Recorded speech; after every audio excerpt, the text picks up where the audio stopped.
प्यारे बहनों और भाइयों, मेरा नमस्कार स्वीकार हो। अध्यात्म क्षेत्र में आज हम आपको बताएंगे परमात्मा प्राप्ति में प्रमुख 3 उपाय। तो ध्यान देकर के सुनिए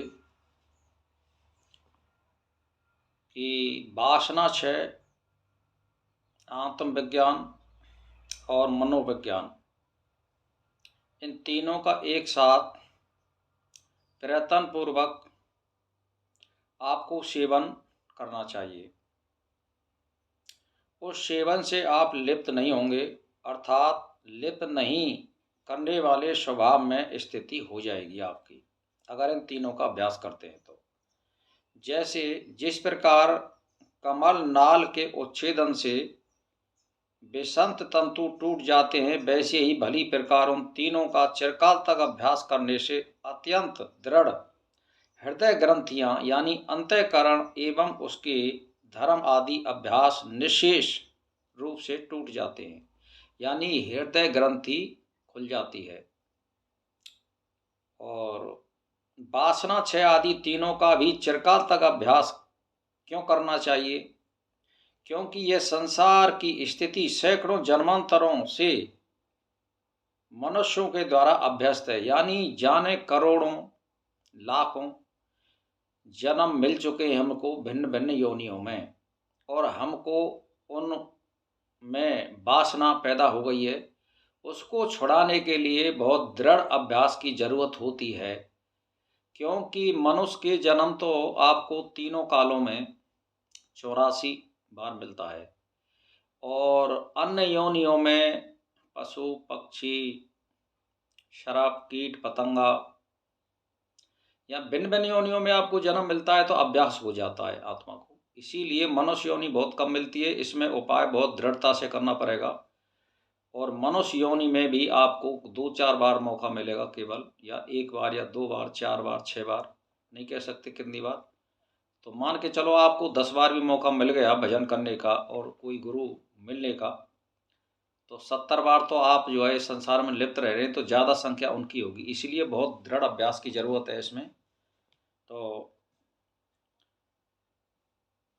जाते श्रवण करते, स्पर्श करते, सूंघते और स्थिति रहते, जाते सोते, सब अवस्था में उत्तम मोक्ष रूपी कल्याण के लिए इन 3 उपायों के अभ्यास में ही आप निरत हो जाइए, यानी इनका बार बार आप मनन और चिंतन करिए। तीनों के साथ चतुर प्राणायाम का भी अभ्यास करना चाहिए, यानी इन तीनों के साथ हमें प्राणायाम का भी अभ्यास करना चाहिए। ज़्यादा नहीं तो 24 घंटे में 1 बार प्राणायाम जरूर करना चाहिए। तत्वज्ञों का मत है कि वासनाओं के परित्याग के सदृश प्राणायाम भी एक उपाय है। इसीलिए वासना परित्याग के साथ साथ प्राण निरोध का भी अभ्यास करना अति आवश्यक है। वासनाओं का भली प्रकार परित्याग करने से चित्त अचित रूप हो जाता है, और प्राण वृत्तियों का परित्याग करने से भी चित्त अचित रूप हो जाता है।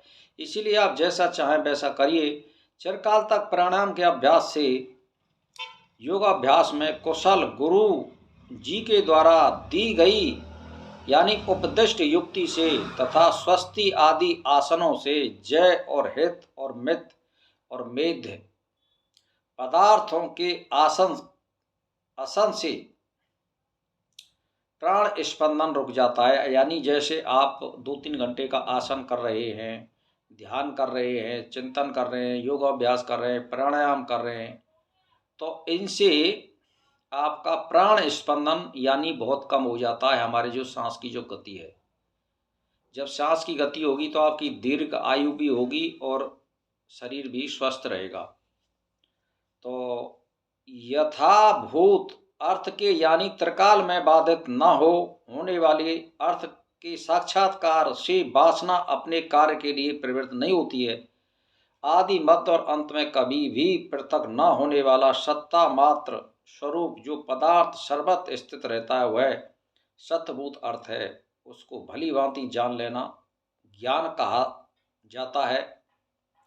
वही ज्ञान वासना कर विनाश कर देता है, यानी ज्ञान वासना कर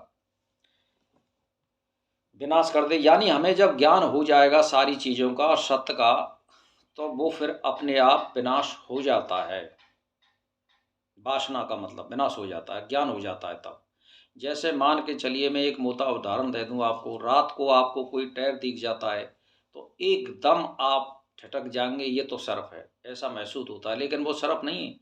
जब आप वहाँ उजाला लाएँगे, वहाँ देखेंगे तो वहाँ पता पड़ जाएगी कि टैर है, तो फिर आपको डर और भय नहीं लगेगा। ऐसे ही जब आपको पूर्ण ज्ञान हो जाएगा कि मैं कौन हूँ और कहाँ से आया हूँ और मुझे क्या करना है, तो योग अभ्यास के द्वारा, ज्ञान के द्वारा, युक्ति के द्वारा और गुरु के द्वारा ये सब का ज्ञान हो जाने पर फिर आप शांति को प्राप्त हो जाएंगे। इसी के साथ मेरा प्रणाम स्वीकार।